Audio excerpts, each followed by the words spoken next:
सुप्रभात। इससे पहले हमने पढ़ा था गुण संधि तक। आज हम तीसरी संधि पढ़ेंगे, वृद्धि संधि। औ या आ के बाद एकार या एकार आने पर ऐ हो जाता है तथा ओ और औ आने पर औ हो जाता है। इसे वृद्धि संधि कहते हैं।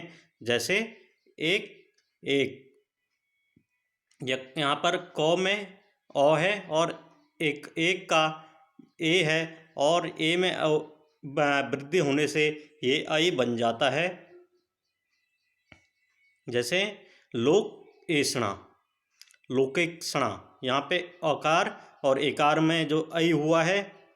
राज ऐश्वर्य, राजेश्वर्य, और ऐ में जब यहाँ पे संधि हुई तो ऐ रूप हुआ। सदा एव, सदैव, यहाँ पर आ और ए में संधि होके ऐ बना है। महा ऐश्वर्य, महेश्वर्य, यहाँ पर महा धन ऐश्वर्य, महेश्वर्य में संधि होके ये ऐ बना है।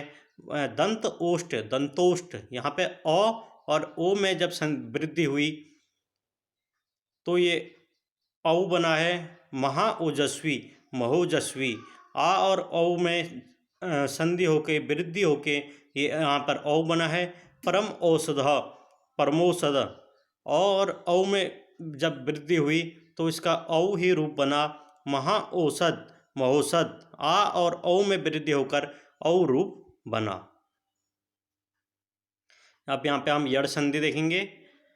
औ जब ई, दीर्घ ई, ह्रस्व ऊ, दीर्घ ऊ और री के बाद कोई अन्य स्वर आ जाए तो दीर्घ इकार और ह्रस्व इकार का य को य, उकार को व, ऋकार को र हो जाता है।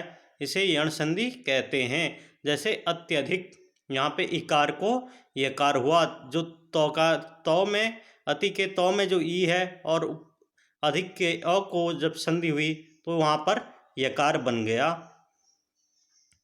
उदाहरण हम यहाँ पे देखेंगे। यदि, अपि, यद्यपि, यहाँ पे ई और य में संधि हुई है। वि आकुल, व्याकुल, यहाँ पे ई और आ में संधि हुई है, यण संधि हुई है। अति उत्तम, अत्युत्तम, ई और यू में जब संधि हुई तो यू बना। वि ऊह, व्यूह, जब यहाँ पर भी ई और ऊ में संधि हो गई यू बना। अधि ऐषणा, अध्येषणा, ई और ए में जब संधि हुई तो ये बना। अनु औ ऐ, अनुअय, ऊ और औ में जब संधि हुई तो वह बना। सुआगत, स्वागत, ऊ और आ में संधि होके वा रूप बना। अयादि संधि।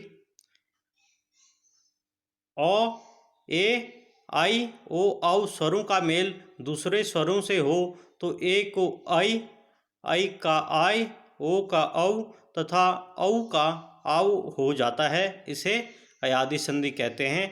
जैसे चे अन, चयन, यहाँ पे ए को ऐ आदेश हुआ है तो चयन रूप बना। यहाँ पे देखेंगे हम ने अन, ए और ए में औ में जब संधि हुई तो ऐ हुआ। गे अक, गायक, ऐ और औ में जब संधि हुई तो आई बना है। ने इका, नायिका, ऐ और ई में आई बना है। पो अन, पवन, पो और औ में तो औ आदेश हुआ है। पो इत्र, पवित्र, ओ और ई में जब संधि हुई तो अवि बना है। पौ अकह, पावक, औ और अ में जब संधि हुई तो आउ हुआ है। नो इक, नाविक, औ और ई में जब संधि हुई तो आवी बना है। भो उक, भावुक, जब भो और ऊ में जब संधि हुई तो भाऊ बना है।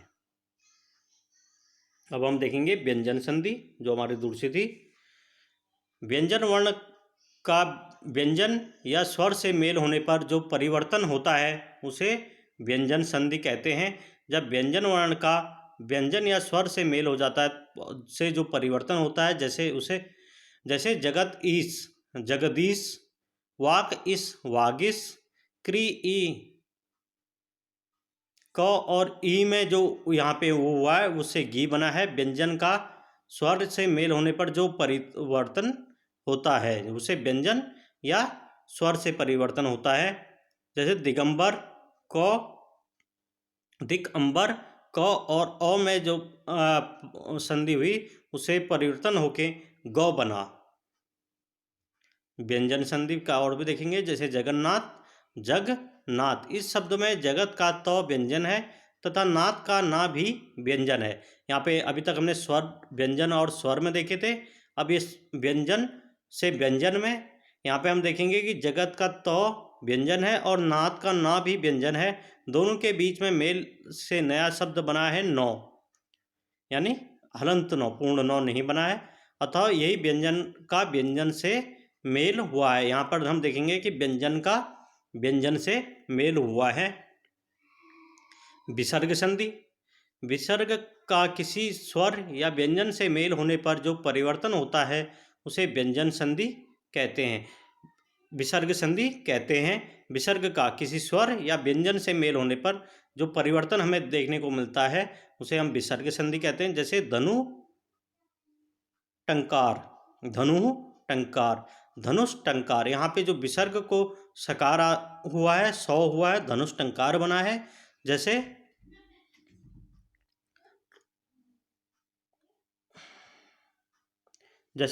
दुपयोग, यहाँ पे जो विसर्ग हैं उनको रू हुआ है, उससे हम दुरुपयोग पढ़ते हैं। यहाँ पे जो विसर्ग को रकार आदेश हुआ है।